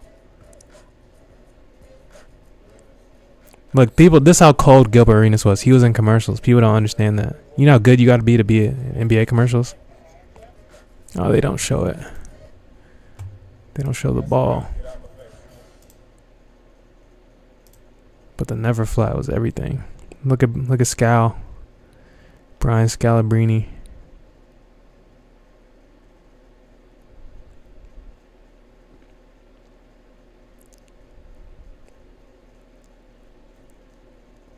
Look, they had a Gilbert Arenas doc. I wonder if this is the video of him going to the gym. I saw a video of him going to the gym at like 4 in the morning. That he's who I learned how to count shots from. It wasn't Kobe.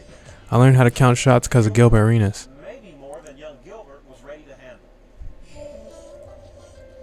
Everybody wants to live with their dad, but they don't want to live with their dad because he's harder on you.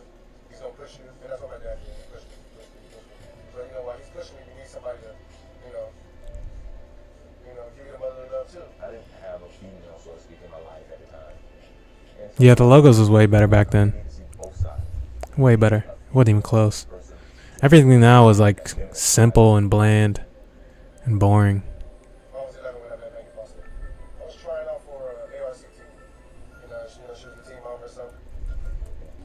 The minute he walked in the house, larger than life, even though he was this little tiny, scrawny little kid, always hugging him. I mean, he was always lovable. All my friends, back in my ears, like, man, you having so much fun. We want to try out for the team. So I was like, all right. So, I invited 2 of my friends. They tried for the team and made it. So now she has 3 new kids that she's taking care of. I was taking my son to all the games. Then the kids kind of adopted me, so it was just they gravitated toward us. So they were like, Look at young Gil. You can't sit down. We had the church league, the park league, the tournament leagues, the ARC league. I mean, if we were in 5 or 6 leagues at a time, just to keep them busy, there was no time to think. So you ever said they was in 5 to 6 leagues?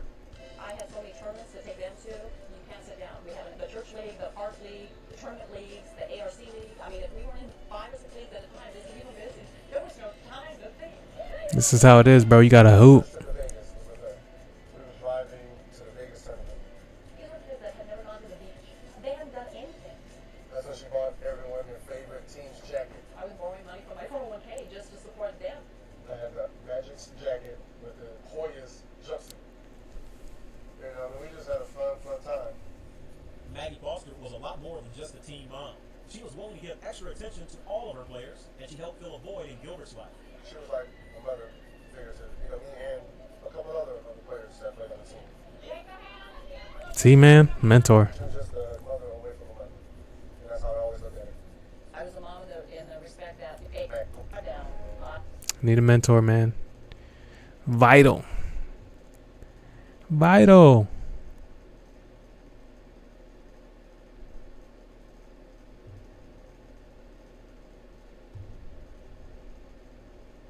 I don't know if y'all know that reference.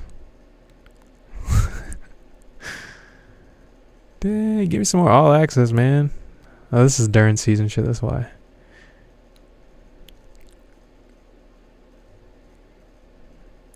Steve Nash chipped his tooth. I forgot about this. I forgot how that happened.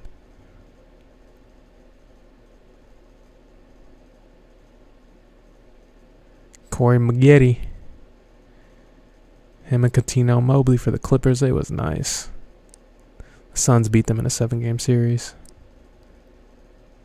What if I could find a Chauncey Billups game winner? He used to hit you with the pump fake, and then you would jump, and then he would jump into you and win the game. All free throws. He used to do that all the time.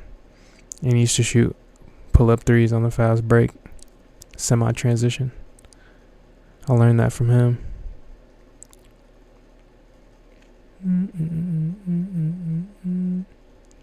Greg Oden rehabbing. Damn, man. His videos are a gold mine. Dwight.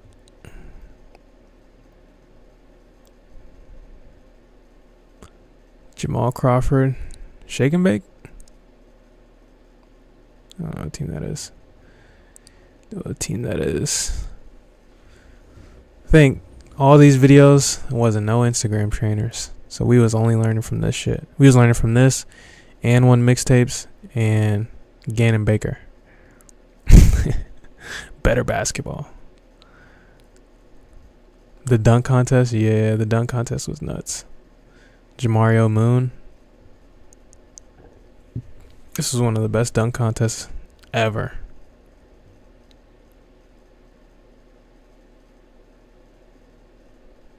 Inside the Mind of Kevin Garnett. Let's watch it. See what KG's talking about.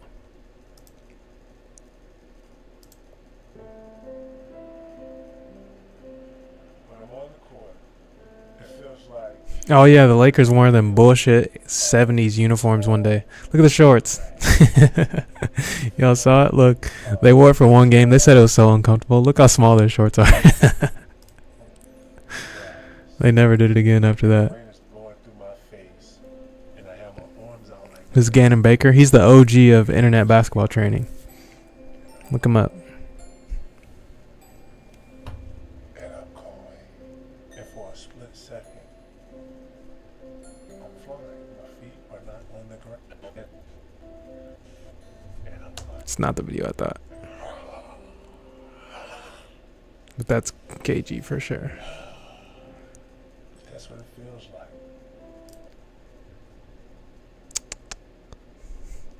Dwight. Yao Ming. Y'all know nothing about Yao Ming. Yao Ming was cold. He don't get no love and recognition because he was hurt a lot, but he was cold. He was the only person that Shaq couldn't bully. And Shaq, the real Shaq, Yao Ming was the only person that he could not like just bully every play. That's how good Yao Ming was.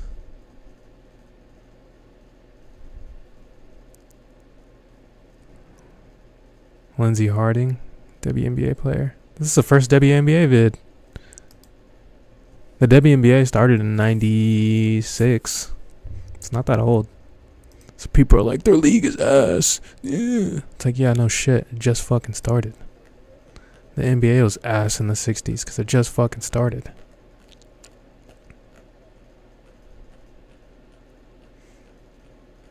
That's cold. I'm about to try that when I go to the gym next time.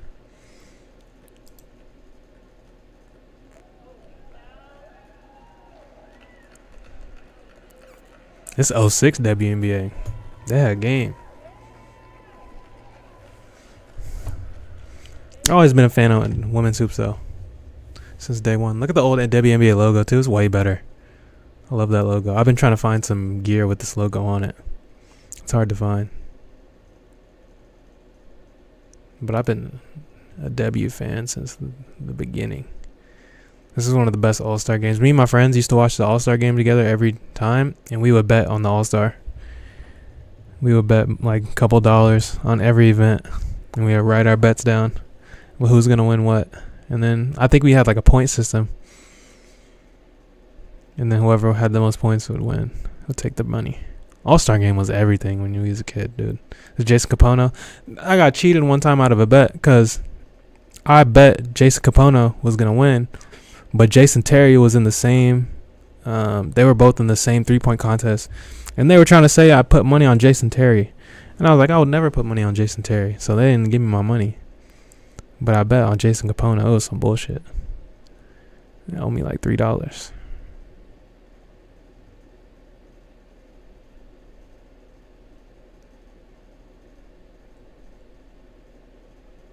2008 All-Star Game top 10. Let's look at it.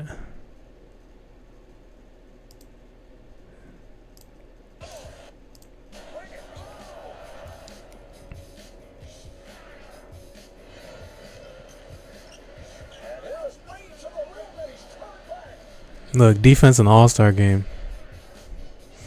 That's what it was. And they wasn't playing like super hard, but they was playing respectable basketball. Especially in the second half. The second half they was playing decently hard.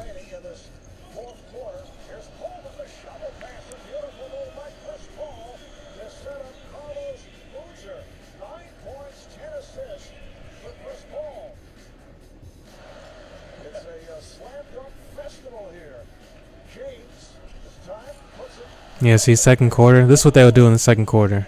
Little stuff. So that's probably what both of these are going to be. Yeah, look, fourth quarter. 116, 3 minutes ago. Close game. Goes in, hard foul. This was the All-Star Game that I grew up with. Like, they was playing. The second quarter. That's crazy.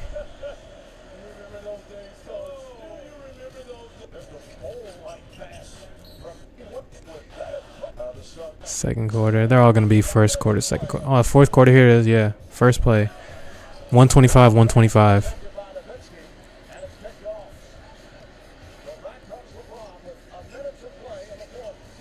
Dunked on Dirk.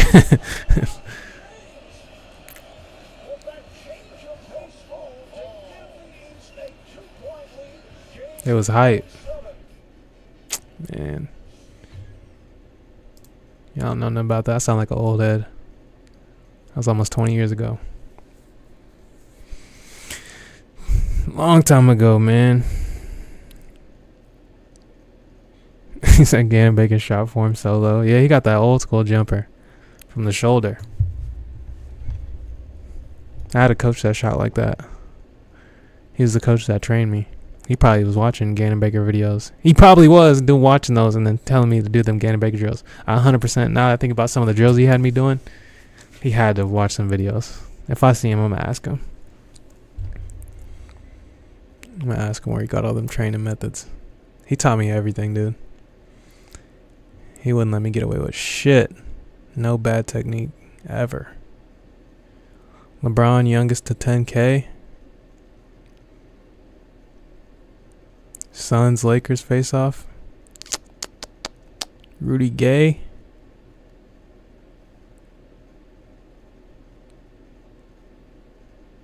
Alright, I'm about to find some more all access stuff. Iverson for the Nuggets, he was hooping.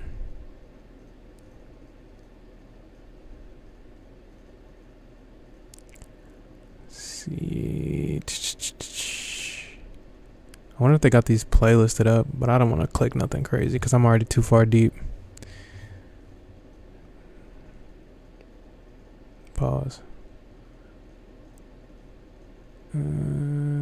Danny Granger, that's a crazy pull. The WNBA draft in 08? Who was getting drafted in 08 to the WNBA? Let's see. Probably Candace Parker. Probably, let me see if I can remember some 08 names. Tina Charles. Maya? Was Maya? No, they weren't the same year. That don't even sound right. I'm just blending all these names together.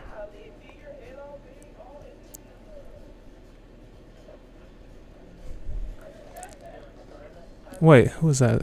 Is that... I think this girl used to play for Maryland. She looks mad familiar. No, that's not her. Looks like... Sylvia Fowles. That's who it is. What the fuck did I call her? Tina Charles. I'm crazy. I was a kid, though. It's hard for me to remember. Show some names or something.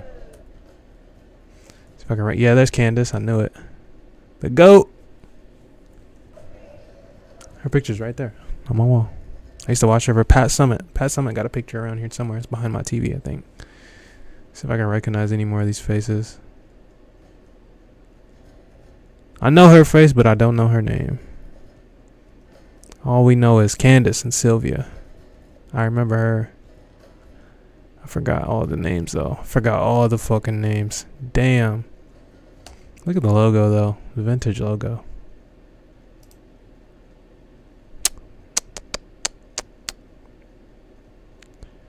Candace was Rookie of the Year and MVP in the same season. It's a fun fact for anybody that don't know. She was that cold. Which if Asia Wilson didn't have like the craziest season, I think Caitlin Clark could have done it. They was hating on her though. I think I need to start saving my tweets where I have predictions. But I said Caitlin Clark would average 20 as a rookie. I think she's like right at 19 something. 19.5 or some shit. So I was pretty much right. But to me it was like so obvious. She came in as the only pure point guard in the NBA pretty much. None of the WNBA teams have pure point guards. That's what I meant. WNBA. But none of them have pure point guards. If I was an NBA team, like it's literally the 2000s. This is what the WNBA is going through, is what the NBA went through in the 2000s. Like, it's all happening right now. And the evolution, the thing that they're missing is the pure point guards. No one in the WNBA drafts pure point guards because they're not seen as, like, really good players. But these teams need point guards bad. Some of these offenses are dog shit. I like the point guard from Rhode Island a lot. I think Rhode Island, that sounds right. They played LSU in the, I want to say Elite Eight or some shit 2 years ago. But she was good. She was quick. But like, you got to get a point guard that don't like need to score all the time. That could just manage the game and play fast like a true point guard with foot quickness. Like a Chauncey Billups. Like a Tony Parker. You know, just the vintage old school point guard. That's what, like a Mark Price. That's what the WNBA teams need to be looking for. If I was a WNBA GM, I would beat the shit out of everybody. I'd have like 2 pure point guards just running up and down the court, giving people hell. Because I was watching Sabrina Ionescu. Bro, she can't dribble versus pressure that good. It's ugly to watch her dribble versus pressure because she's not a pure point. That's why Caitlin Clark is so good, because she's as good as all the 2 guards, but she's actually a pure point guard. So she led the league in assist, but she's also like as skilled as the 2. She's literally Steph Curry. And so you don't have no pure point guards to match up with her foot speed wise. You're done. Like, she's gonna cook the shit out of you. She might average 25 next year. She's probably gonna be MVP next year. I think she can win it. Yeah, Candace Parker, best WNBA debut in history. Came in killing day 1. She's a beast at Tennessee. I used to watch all the Tennessee games. She dunked in a Tennessee game too. I think she dunked as a Spark. I can't remember.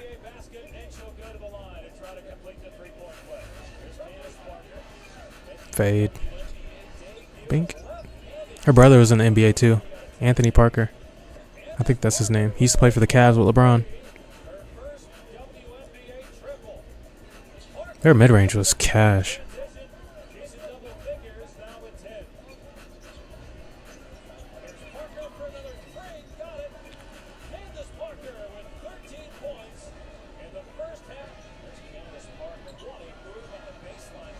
Her and Maya Moore was supposed to be the GOATs. Like, it really shouldn't be. It's really Diana Taurasi right now, but it really shouldn't be. It should have been her and Maya. They was a different planet, bro.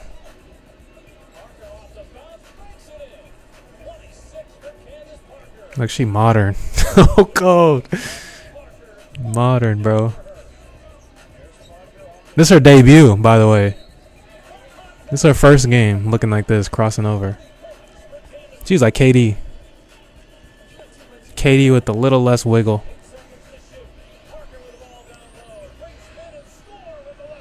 A little less wiggle and a little less handle.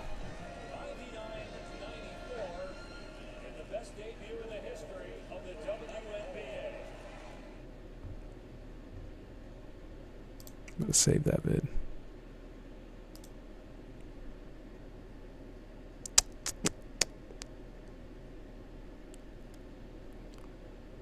Are these playoff games? Yeah, these definitely playoff games. Paul Pierce dropped 41 on the Cavs. Oh shit, wrong video. No. It opened in the same tab, so it's about to go away. Now I'm about to have to start over. Look how far back I am. Fuck. Might be my time to get off. Give me 1 second. Let me see how far I can get. That's fucking bullshit. So you gotta be precise with the buttons, man.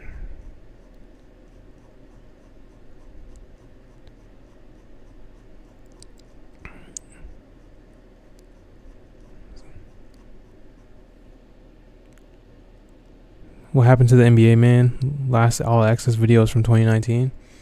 It all went to Instagram and all that other shit. Inside the Mind of Damon Jones. No thanks.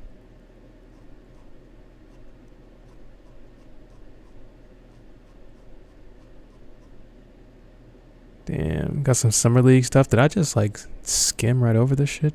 I definitely skimmed right over this. I didn't even see that. I got Summer League stuff on here. But yeah, bro, NBA is not. Now you see what we mean. People just be thinking, oh, y'all hating on the new NBA. It's like, bro, everything is weird. I don't want to say it's sucks, but it's just nothing's the same, bro. Nothing. Video games ain't the same. All DLC bullshit.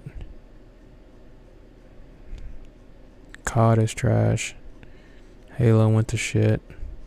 Nobody makes anything new. Movies suck. Everything's a remake. All-Star Game went to shit. Dunk Contest went to shit. I think we're overstimulated. Like, we could watch anything at any time. And so nothing has like a build-up.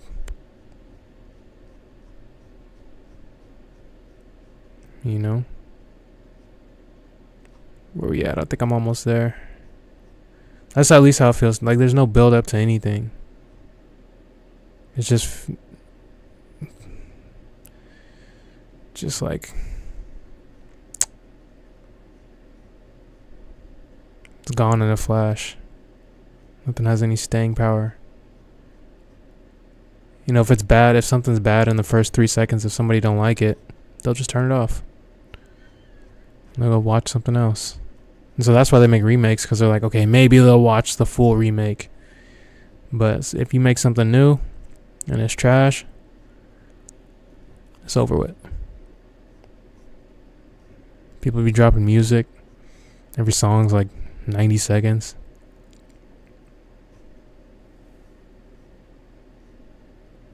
You know? But I think it's these phones, bro. People need to get off these phones.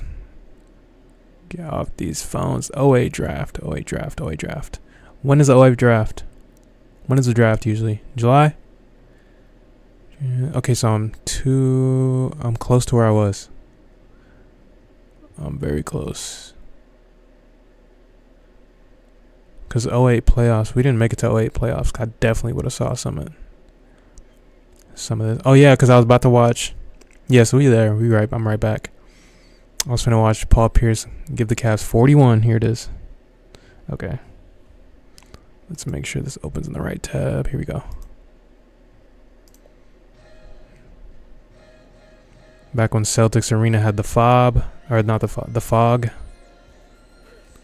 Oh, I got a highlight of this game on my story with the music on my Instagram. Him and LeBron was hooping.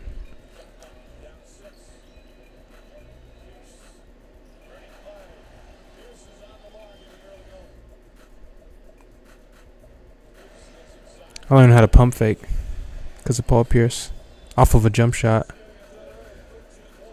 Like, he used to have people fly by for a three. He would spot up for three, pump fake. People would fly past him. Then he would shoot it. I got that from him.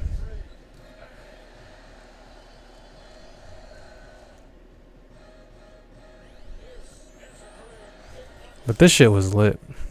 This is one of the best playoff series I ever seen in my life.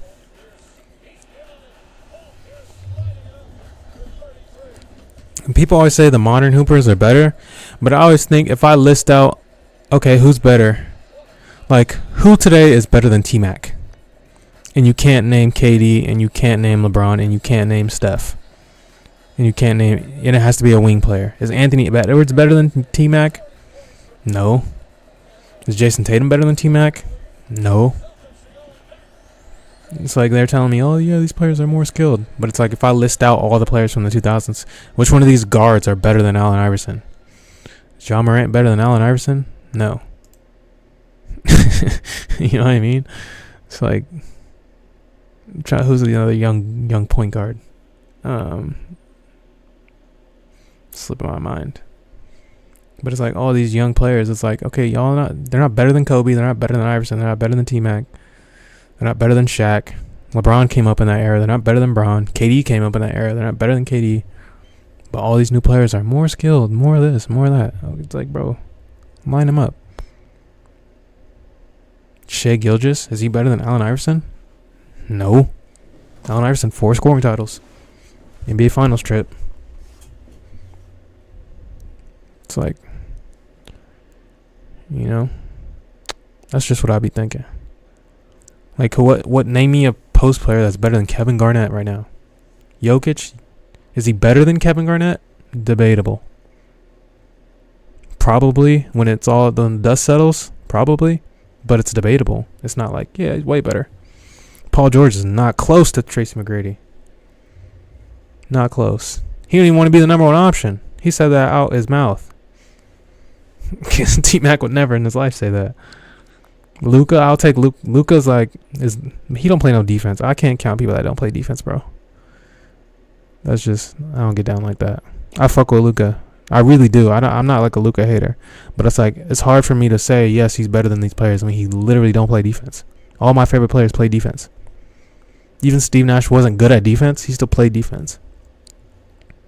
You know, Steph Curry was drafted in, 2009. He's almost from that era. Almost. He's a little bit old school. You know? And then they're still not better than Steph Curry.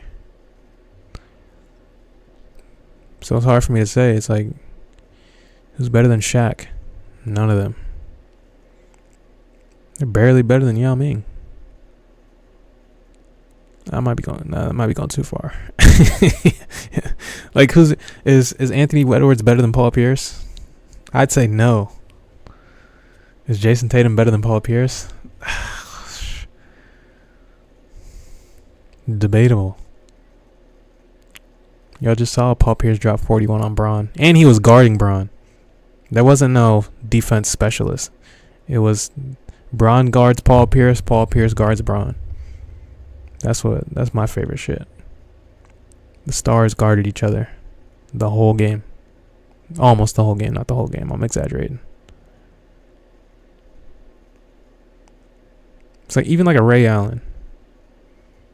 Like, Ray Allen was nice. I think he went into his shooter role too soon. I think he could have stayed one of those high-level star or 1A options for longer than he was. But I think he's all about winning. You know? He's a winner. But it's just tough for me to put them dudes over some of these dudes that I watch play both ends of the floor and guard superstar. Who today is better than Tim Duncan? Like, the only argument that keeps popping up is Jokic. Embiid's not better than Tim Duncan or Shaq.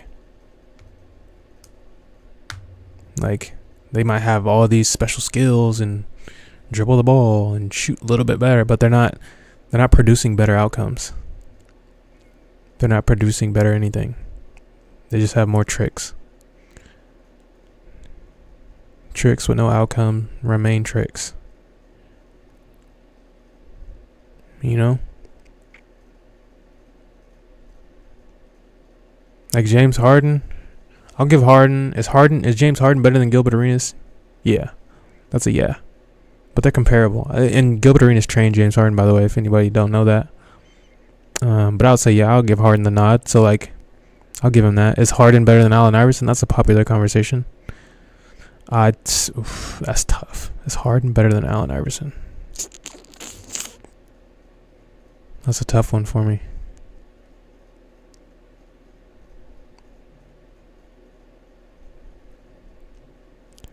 Mike Beasley and D Rose rookie year. 08 was the year, bro. OJ Mayo. Y'all don't know about OJ Mayo and Jared Bayless. Y'all don't know enough about that. Let's look at Mike Beasley. Mike Beasley was the truth. I think Derrick Rose was probably a top 5 college player I ever watched in my life. They lost the championship to Kansas because they couldn't make free throws. That game's on YouTube. Kansas-Memphis went to OT. I think I lost money. Yeah, I lost money because we used to bet on the brackets in school. I used to be the bracket manager, so everybody would bring me their money in their brackets, and then I would hand the money to the winner. I lost money. I lost $25. Everybody put in $3, I think. So the pool was like, I don't know, $30 or some shit. I lost because Memphis didn't beat Kansas. It was some horse shit.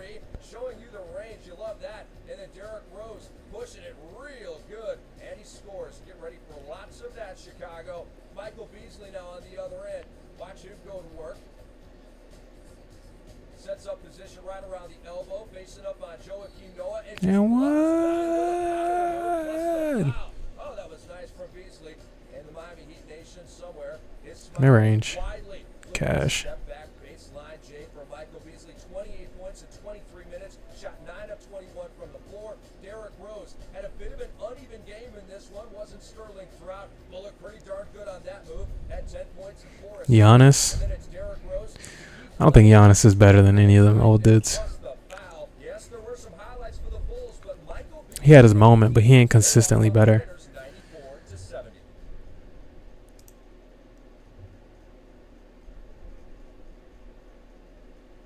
Diana Taurasi, Young Taurasi, Darrell Arthur. Damn, I remember these names, bro. I'm gonna find one more good one. Then I'm probably about to get off. It's like 1:30. I've been streaming for 2 hours. I might do these randomly every now and then, just to have them up, just cause.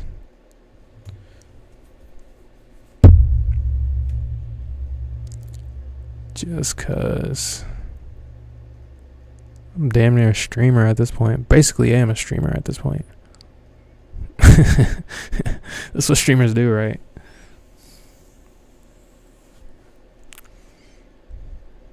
I'm like a halfway streamer. I ain't doing this every day. You fucking crazy. I'm not clipping this up. I think I'm gonna clip up a 2-hour video. You nuts. I need to find. I'm gonna find some of the stuff I really was watching. Where we at? 16 years ago. I got you. It's like I'm scrolling through a fucking TikTok feed. Every video's 30 seconds.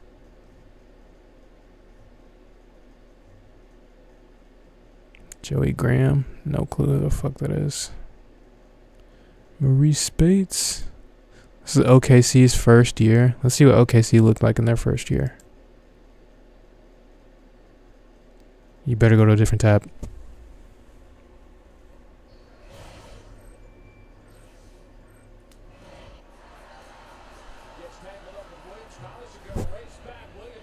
I'm getting off. I'm getting off. I can't go back. When I go back, it's over. It's gonna go to the fucking beginning.